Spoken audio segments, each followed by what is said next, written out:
Good morning. I am happy to be coming to you live from Kona, Hawaii.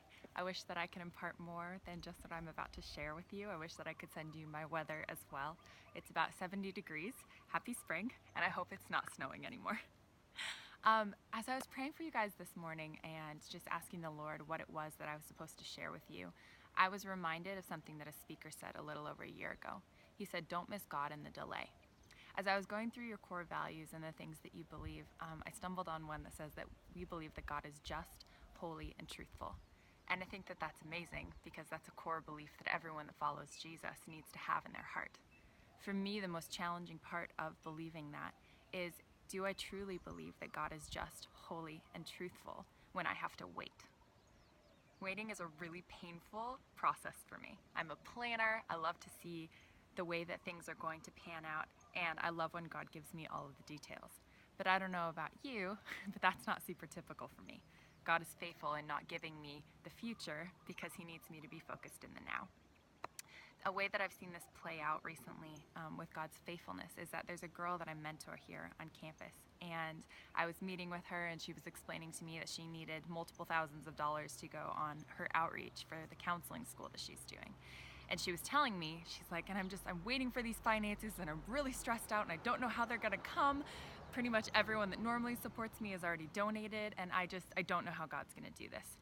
And I was like, okay, well, do you feel like God has spoken anything to you about this? She said, well, a few months ago I asked God. I was like, God, will you challenge me in the area of finances? Will you challenge me in the area of having faith for my finances?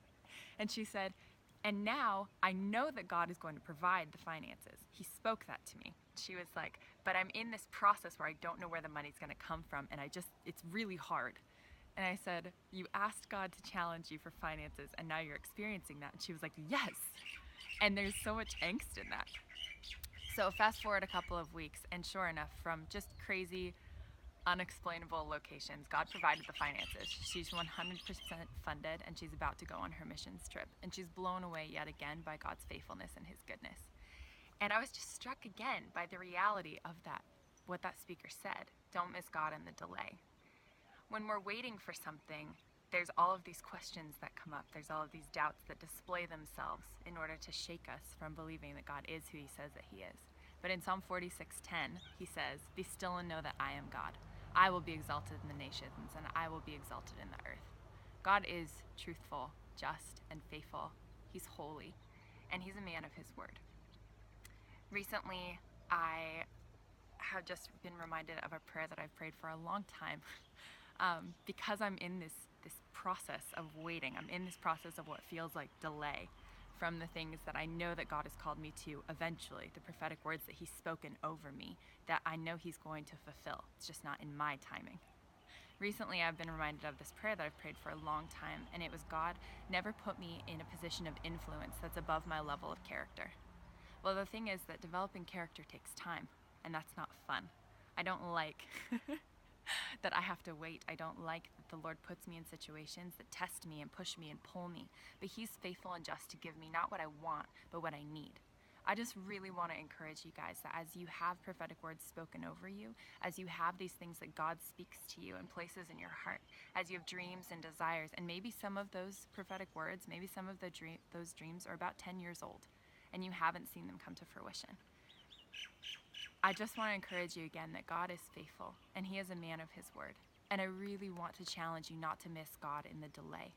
Because ultimately in the delay, when we're waiting for the manifestation of something that we feel like we've been promised, that's when you really see what you're truly made of. That's when you really see what your true core beliefs are about God. That's when you truly see whether or not you do believe that God is holy, just, and truthful, that he is a man of his word. In the delay, when we're waiting, God has something spectacular for you. The development of character, the flushing out of beliefs, what you truly believe about him, all of these things that ultimately, if he were to give you that promise that he has promised right now, you wouldn't be able to steward it well. And I just really want to encourage you that God sees the full picture. It's like I once saw this person hold up a marker and they said, you know, like, we see this end and we see this end, and we're like, okay, it's a linear path.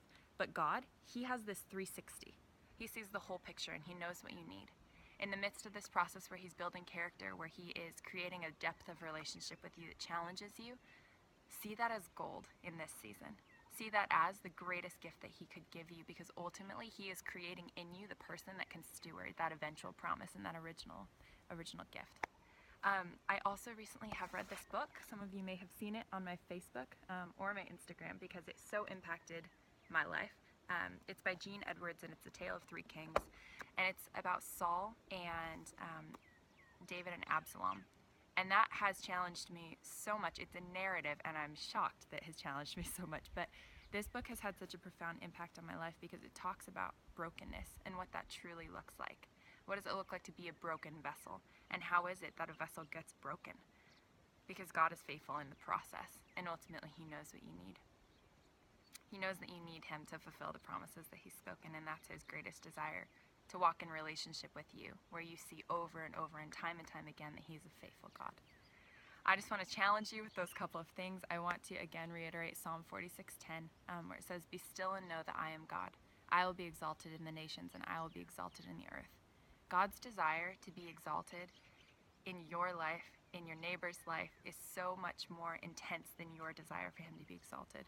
He will ultimately bring his purposes to fruition. Ultimately, Jesus will be glorified. You just have to be faithful in the process of what he's asked you to do day by day, moment by moment. But God is a man of his word. You can trust him. I want to leave you with that today.